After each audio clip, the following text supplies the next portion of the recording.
Nintendo has always done an amazing job fitting fun and creative ideas in very strict hardware limitations. We saw this all over the place in Coconut Mall from Mario Kart Wii. Even though they couldn't possibly model an entire shopping mall, they found a way to make flat images look lively and spacious. But with the release of Mario Kart 8 on the Wii U, they didn't need to make compromises like that. Now, these stores could totally be modeled, and many of them actually were, but it wasn't Coconut Mall where they made their return. They've actually been referenced all over this game, and they still get referenced even with the new tracks released for the Nintendo Switch. But there was one track in particular that caught my attention, not only for bringing back some stores from the Coconut Mall, but also having some pretty awesome original brands of its own. Let's check out more of Nintendo's fantastic world building and detail work in Mario Kart 8's Super Bell Subway.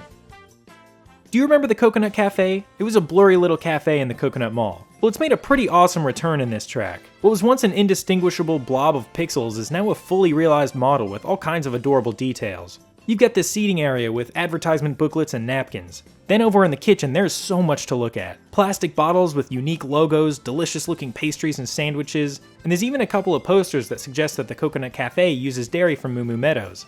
Then there's just this one seat over here in the corner. Why is it just one seat? I would also like to point out the fact that the only heating element in this kitchen is a microwave. I hope that's not how they do their baking. But really, just stop and think about how needlessly detailed this store is. There is a logo and brand name on the pastry cards, on the cakes, on a shelf of a display, in a cafe on the side of a racetrack. It is completely impossible that anybody has ever noticed that, yet it's there anyways. That kind of dedication to making a world come to life is truly astonishing, and in a friggin' racing game. Oh, and if you were looking closely, you might have noticed that these green bottles say Tropical Bakery on them. That was another place in the Coconut Mall. It was this happy, colorful little PNG. Its location in the Super Bell Subway has lost some of the bubbliness in exchange for a more natural, earthy look. It overall looks pretty similar to the Coconut Cafe, but with more of an emphasis on selling loaves of bread rather than pastries. Just across from the Tropical Bakery is the return of Fun Flower, which has a selection of unique and exotic flora. Just to the right of here, we have a few vending machines stocked with all kinds of fascinating drinks. I just love all of these Mario brands. They take these courses and characters and turn them into something real.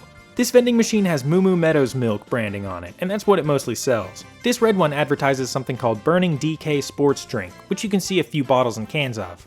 If you look closely, there's all kinds of cool references here. There's bottled coffee from Fountain Cafe, which is yet another store in the Coconut Mall. Plus, these blue bottles and cans sell some kind of refreshing drink from Toad Harbor, which is another Mario Kart 8 track. These brands reveal that Mario Kart's courses are more industrious than they appear. These locations don't exist to be raced around, they're contributing to a hilariously fleshed out economy. Super Bell Subway alone advertises beverage companies, restaurants, airlines, broadcasting networks, and car insurance. It's those kinds of details that make these tracks more than just tracks. You probably won't notice most of this stuff, but it's there to build ambience. It's just a glance of something charming here and there, but it all works together to cement these tracks in your mind as real places. Alright, grab yourself a drink. We're headed down to the tunnels. You know, there isn't much eye-catching signage or models down here, but the detail is pretty impressive nonetheless. Especially this graffiti. You know you're playing a Nintendo game when the vandalism is lovable. It's so thoughtful and involved in the world, they could have just put some generic garbage on the walls. Instead they made it all distinctly Mario. But these tunnels aren't just for show, they link this track with nearly every other Mario Kart 8 track.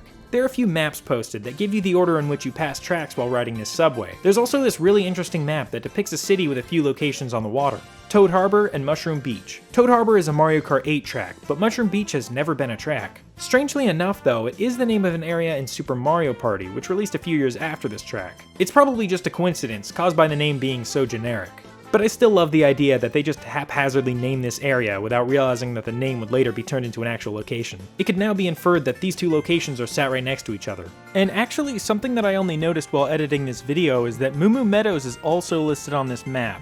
You can just barely make out the name. I'm not sure what this city is supposed to be, maybe Delfino Square, but it's not a square. On the left and right, it gives you the names of nearly every business referenced in this track, and their locations in the city. And on a side note, you might have noticed that this place has quite a lot of vending machines. That's because Nintendo is a Japanese company, and having lived there for a few years, I can tell you that they actually exercised an enormous amount of restraint only adding this many. If they were allowed to fully embrace their culture, it would be one of the toughest tracks in this series. I knew when I saw the brand names and track connections everywhere that I just had to check this track out. It's such a cool place, it almost feels like a key piece to the hidden world that Nintendo is building inside of Mario Kart. I look forward to exploring more of Mario Kart's endless collection of tracks with you. And hey, it is September already, maybe I'll check out some spooky tracks in the near future.